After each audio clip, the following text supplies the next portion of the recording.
was looking at a timeline the other day, just tracing back how we interact with the internet. And there is this really distinct shift. Oh, a massive shift. Right. Think back, I don't know, maybe 10 or 15 years ago, the algorithm felt like magic. You'd watch one movie, the system would suggest another, and it was just perfect. It was the golden age of discovery. It really was. Yeah. We felt seen, like you had this really smart friend who just got you. We felt understood, but lately, I mean, based on the data, that is completely gone. Exactly. I've been reading through this stack of reports you sent over.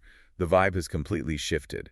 That helpful friend now feels, clingy. Clingy is a good word for it. Or worse, like a stalker who's taking notes on everything you buy. It's less, here's a hidden gem, and more, you bought toothpaste once, so clearly toothpaste is your entire personality now. You've hit on the exact core tension of our deep dive today. We are looking at the rise of what researchers are calling the anti-algorithm consumer. Which sounds like a full-on rebellion. Are we talking about people throwing their phones into the river? It is a rebellion, but a much quieter, more strategic one.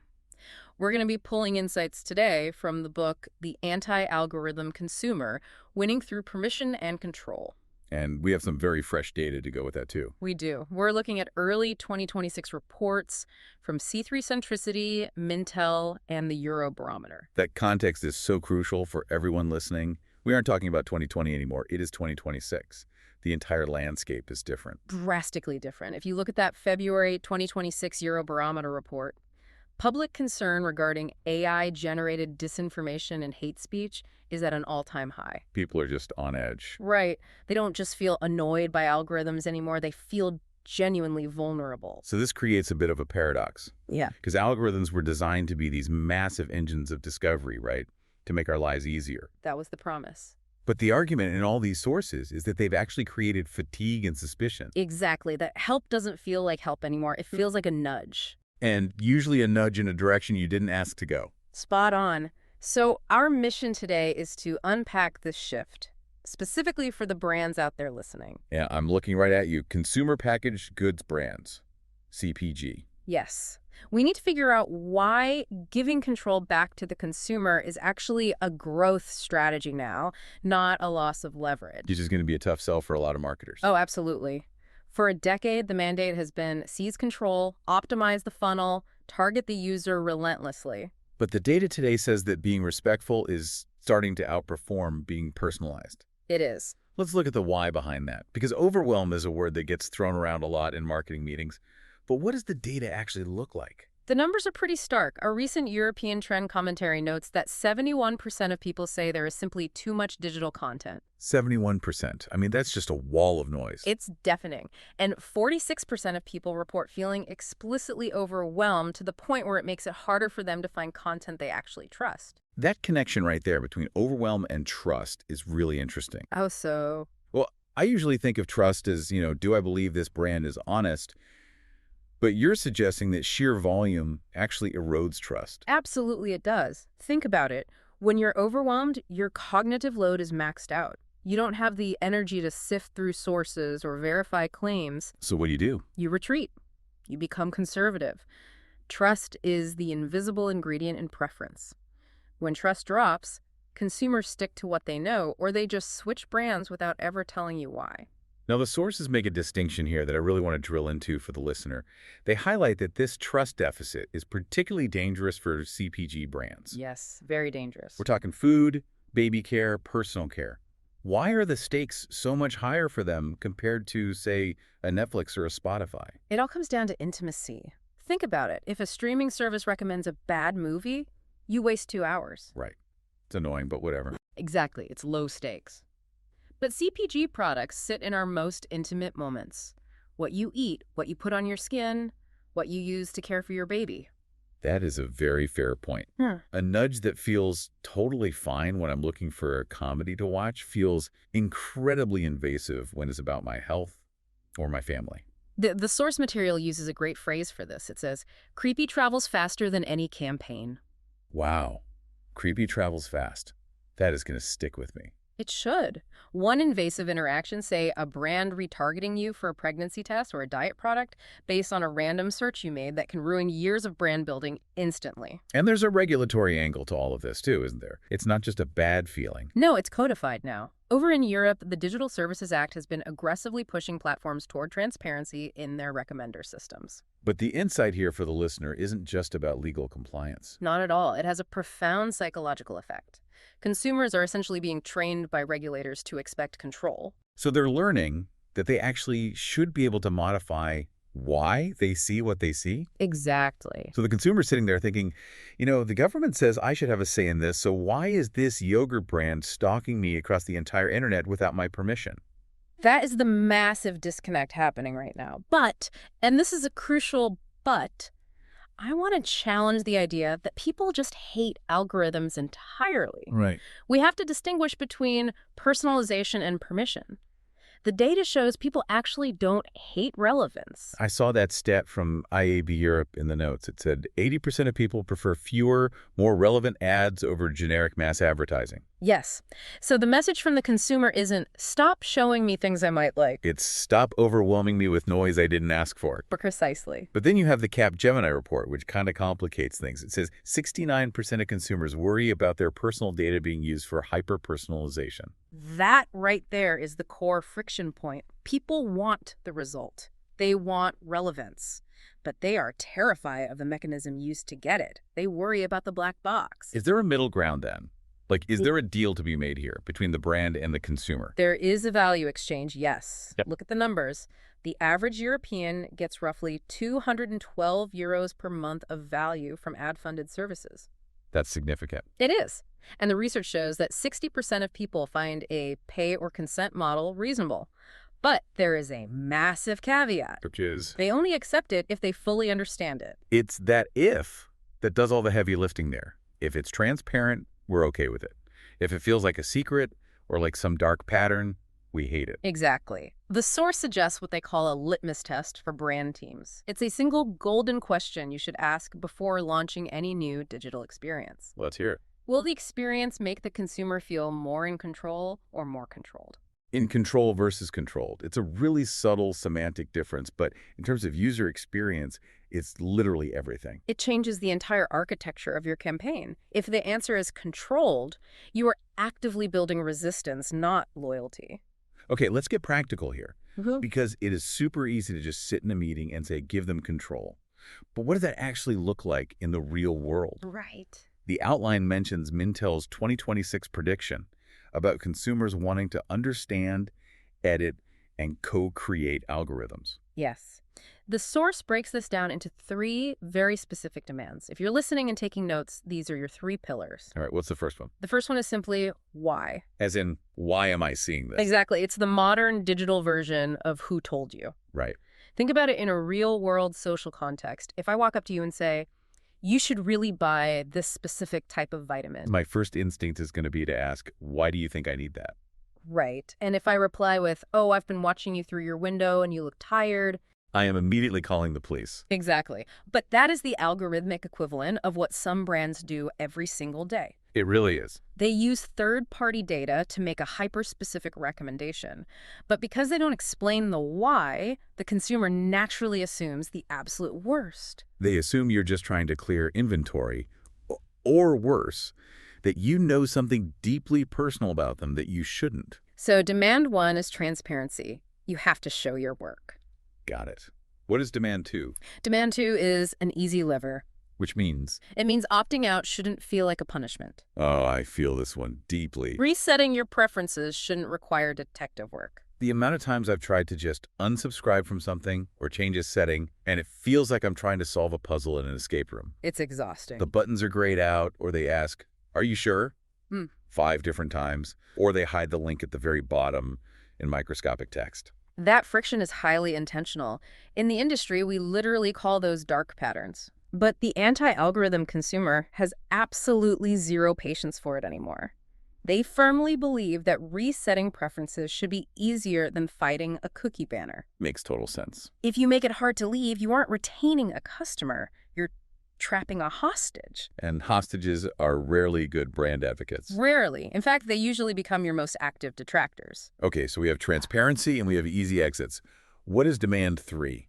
Because this one looked really interesting in the notes. It said human discovery.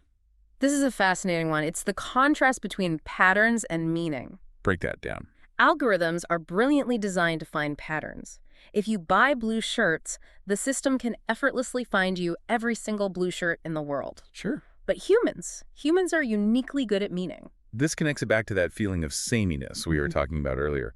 The platforms incentivize everyone to look and sound exactly alike to please the algorithm. Yes. So eventually, everything just starts to look like everything else. Correct. And consumers are just bored. They are bored of the perfectly optimized aesthetic. They want something real. They crave surprise. They want a story. They want a feeling that a real human being made a conscious choice to curate this for them. The source mentions that this is actually a massive opportunity specifically for mid-sized brands. Why them? Because giant conglomerates often have to rely on massive automated optimization simply to manage their scale. They don't have a choice. But the mid-sized guys. Mid-sized brands can afford to take creative risks. They can afford to feel like people, not machines. They can actually offer that human discovery, curation that feels personal, not mathematical. Speaking of brands taking risks and stepping away from the machine, we absolutely have to talk about Lush. Oh, the Lush case study is incredible. It's such a bold move.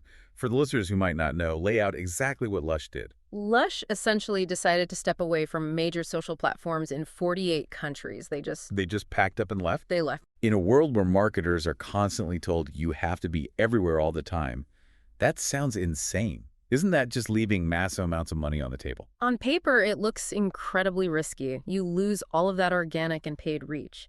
But you have to look at their reasoning. Why'd they do it? They refused to participate until the platforms became demonstrably safer. They explicitly chose well-being and safety over optimization. But realistically, is this a viable strategy for everyone? Most brands can't just delete Instagram and expect to survive the quarter. You're completely right. Lush is a very unique brand with a highly dedicated, almost rabid fan base. Most companies cannot simply unplug like that. So what's the lesson for the rest of us? The lesson isn't that every brand should delete their accounts tomorrow. The lesson is about the signal. What exactly is the signal they're sending? That in an incredibly noisy world, calm is strongly associated with trust. Oh, that's good. By refusing to play that breathless, constant content game, Lush essentially positioned themselves as the adult in the room. They prioritize their customers' mental health over their own short-term engagement metrics. So for a practical takeaway, if you aren't going to delete all your social media accounts, what can you actually do? How do you signal that kind of calm? Through restraint. Restraint is a highly powerful, wildly underused tool in marketing right now. What does restraint look like in practice? It can mean implementing frequency caps, deliberately deciding not to email someone every single day, even if your platform lets you. Yes, please. It can mean consciously stopping retargeting ads for a product that someone has already bought. Oh, this drives me crazy. If I bought the shoes, stop showing her the shoes. It just makes me think your tracking system is broken. It is entirely wasted money, and it's deeply annoying to the consumer. Restraint can also mean actively removing those dark patterns we mentioned earlier. It's about accepting a slightly lower short-term conversion rate in exchange for a much higher long-term brand preference. Exactly. It sounds like we need to start designing what the source specifically calls control moments. Control moments, I really love this term. These aren't like grand advertising campaigns, are they? No, not at all. They are small, deliberate design choices that quietly tell the customer, you steer. So give us some real-world examples. Who is actually doing this well right now? Well, the source highlights big players like Unilever, Nestle, and Danone. They are actively experimenting with what they call preference centers. Preference center. I have to say, that sounds a bit dry. It sounds like an IT support ticket. It does sound dry, but think about what it actually represents. It's normalizing the ability for the consumer to customize communications on their own terms. Okay. It's moving the industry beyond just a binary unsubscribe to a more nuanced customizer. So instead of all or nothing, it's more like, hey, I want to hear from you about new product drops, but I really don't care about your corporate sustainability reports. Exactly. Or maybe it's, I want to hear from you once a month, not once a week. That gives so much power back. It does. It's shifting the experience from just managing email settings to managing the whole relationship. Imagine having a reset my preferences button that doesn't require calling a customer service center. Or clear, plain English explanations of why a specific recommendation appears on your feed. Yeah. Like, we're showing you this because you bought X last month. Transparency again, and getting rid of that behavioral stalking entirely. There is a stat here from user-centrics that I think proves people are truly ready for this. The one about privacy settings. Yeah.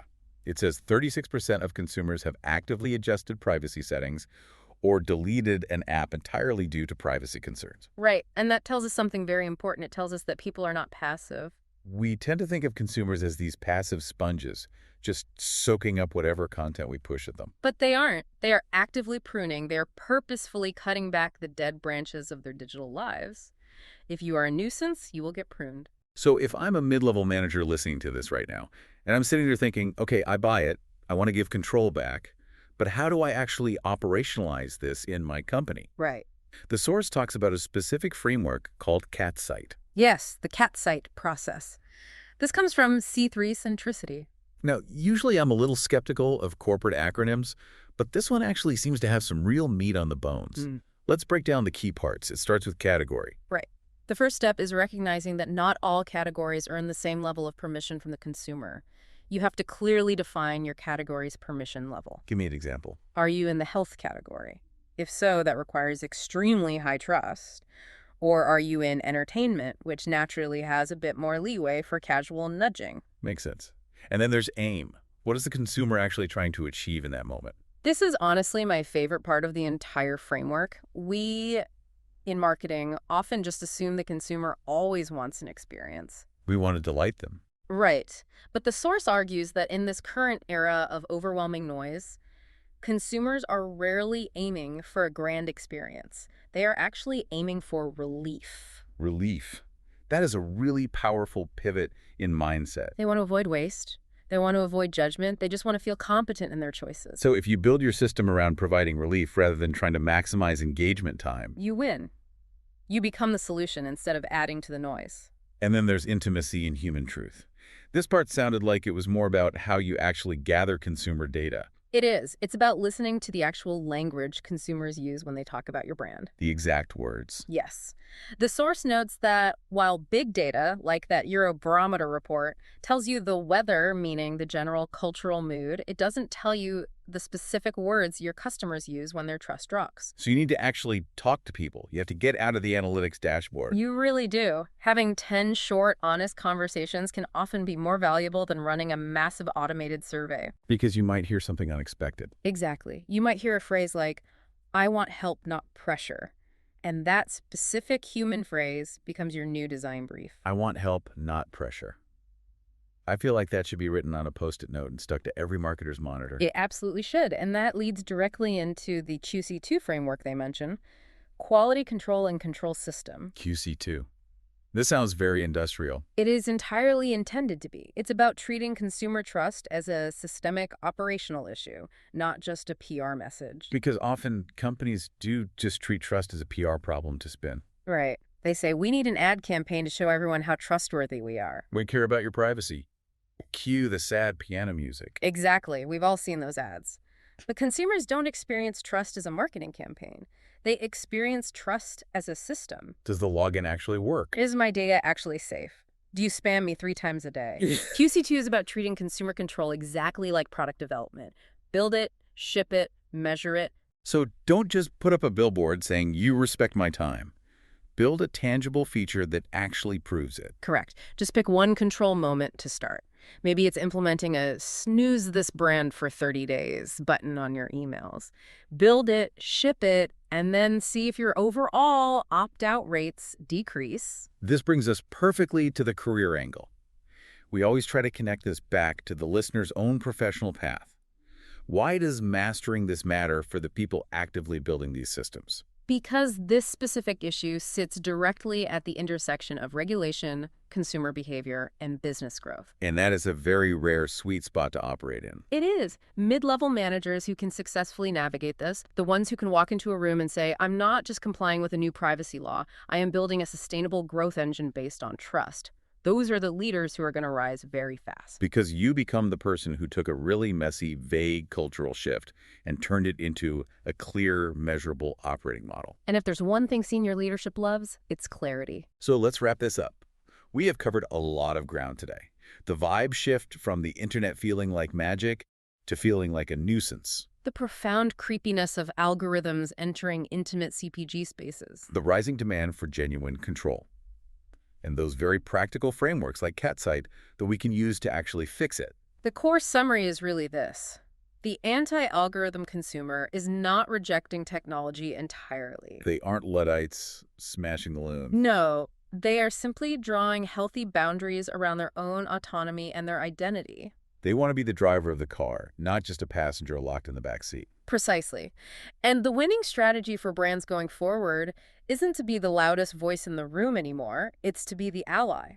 The brand that helps people verify information, helps them easily reset their preferences, and truly helps them choose. It's the fundamental difference between a friend who actively listens to you and a friend who is just silently waiting for their turn to speak. That is a perfect analogy.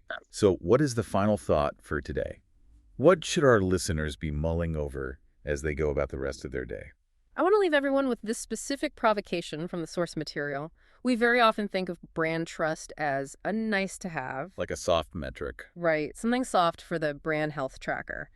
But in an era of endless AI-generated noise and infinite cheap content, trust is no longer soft.